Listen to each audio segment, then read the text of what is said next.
जिस अबुआ आवास के लिए मुख्यमंत्री चंपाई सोरेन दिन रात कार्यरत है, दिन रात लगे हुए हैं, जिस अबुआ आवास के लिए राज्य सरकार कृत संकल्प है, अबुआ आवास को लेकर तमाम तरीके की घोषणाएं की जा रही हैं। मुख्यमंत्री ने यहां तक अधिकारियों को निर्देश दिए कि सस्ते दरों पर निर्माण की सामग्री अबुआ आवास के लाभुकों को उपलब्ध कराई जाए।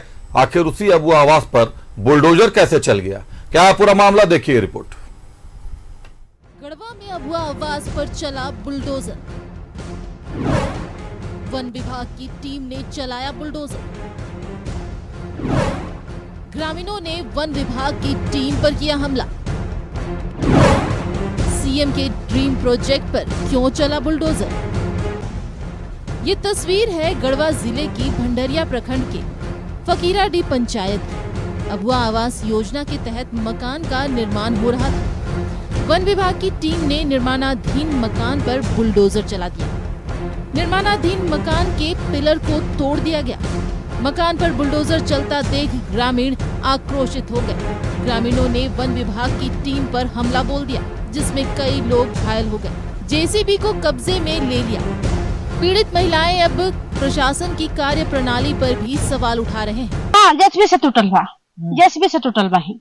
हमारा घर बन रहा था। कौन अभी अब वो आवास कहते हैं तवन बनता है। सरकारी आवास बना। हाँ हाँ, टूट गया तो जाके दूसरा औरत लान के और लान को जेसीबी तर हुआ है तब जाके बचल है, तो इहो सब चल जाता। तो गलती तो है, मुखिया के भी गलती है और फिर पंचायत सेवक की भी गलती है, वीडियो की भी गलती है। पास तो अपने से पास करवाए हैं ना, ये तो वन विभाग में नहीं दिए हैं बनाने के लिए। तो बिना रसीद के ही पास हो जाता है। बिना रसीद का पास नहीं हुआ है कि क्या हुआ है भैया, तब उन्हीं लोग मुखिया सब जानेंगे ना।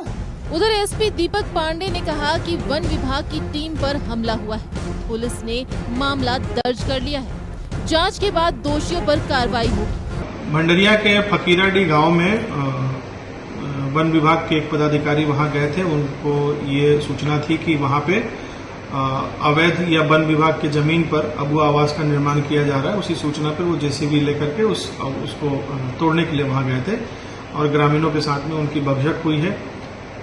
उनके दिए गए आवेदन के आलोक में हम लोगों ने भंडरिया थाने में कांड दर्ज किया गया है और इसका अनुसंधान होगा। सीएम चंपाई सोरेन की लाख चेतावनी के बाद भी अधिकारी अबुआ आवास योजना में लापरवाही बरत रहे हैं। वन विभाग की जमीन पर आखिर कैसे लाभुकों को योजना का लाभ दिया गया? अंचल के अधिकारियों और कर्मचारियों ने जमीन के नेचर की जांच क्यों नहीं की थी? क्या आंख मूंद कर आवेदन पर हस्ताक्षर कर योजना का लाभ लाभुकों को दिया जा रहा था? न्यूज़ 11 भारत के लिए गढ़वा से अरुण की रिपोर्ट।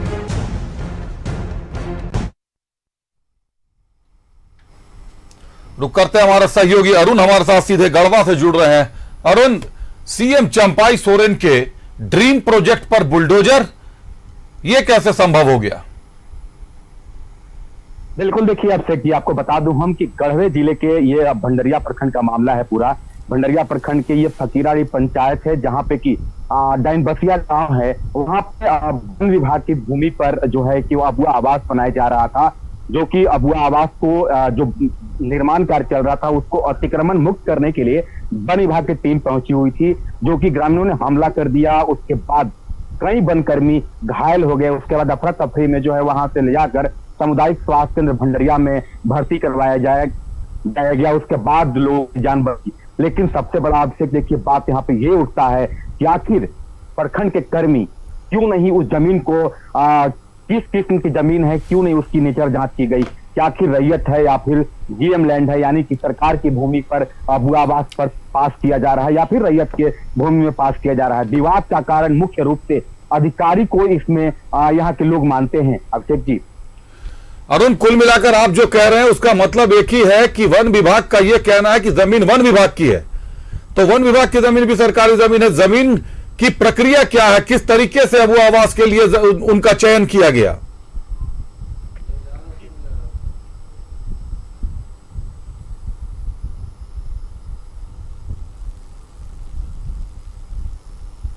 अरुण, आवाज मिल रही है मेरी? किस तरीके से उनका चयन किया गया कि उनको मिलने वाले अबुआ आवास पर जमीन का चयन आखिर कैसे किया गया? किस तरीके से अंचल ने रिपोर्ट कर दी कि आज वन विभाग ने आकर बुलडोजर चला दिया? बुलडोजर चलाने से पहले नोटिस भी किया होगा, सूचना दी होगी। बिल्कुल, हम बात करें वो डाइन बसिया गांव की, जहां पे कि अबू आवास बनाया जा रहा था और वहां पे जो बुलडोजर चलाया गया वन विभाग के द्वारा, तो डाइन बसिया गांव में अधिकतर लोगों का जो जमीन है वो वन विभाग में अतिक्रमण कर, यानी कि लोग बताते हैं कि 3 पुरुष से, यानी कि 3 दशक से अधिक लोग जो है वहां पे समय अपना देकर, यानी कि वन भूमि पर अतिक्रमण किया है और उसको अपना जमीन बताते हैं, लेकिन वो मूल रूप से अगर बात करें तो वो वन भूमि का जमीन है। लेकिन जब अबुआ आवास के लिए आवेदन दिया जाता है, उसके बाद जो सरकारी जो पहली प्रक्रिया होती है जियो टैग करना, जियो टैग में होता है कि जीपीएस से उसकी फोटो ली जाती है, उसके बाद ही अबुआ आवास पास होता है। लेकिन जिन अधिकारियों ने ये जियो टैग करने, यानी कि स्थल का ओरिजिनल जो उसका लोकेशन होता है जो लेने गए होंगे, उन लोगों ने क्या जांच कर लिया कर प्रखंड को रिपोर्ट दिया, क्या जियो टैग किया, ये तो बड़ा सवाल है। बिल्कुल अभिषेक जी, चलिए, निश्चित तौर पर मामला जांच के दायरे में है। अरुण, आप भी नजर बनाए रखिएगा। खबर महत्वपूर्ण है कि आखिर वन विभाग की जमीन पर अगर अतिक्रमण होता है और अबुआ आवास के लिए पैसे भी चले जाते हैं, फिर पिलर खड़ा होता है और उस पर बुलडोजर चल जाता है, तो सरकार के पैसे सीधे सीधे नष्ट हो गए हैं। सरकार के पैसों पर सीधे सीधे डाका डाला गया है। नजर बनाए रखिएगा खबर पर। हमसे जुड़ने के लिए, तमाम जानकारियों के लिए बहुत धन्यवाद।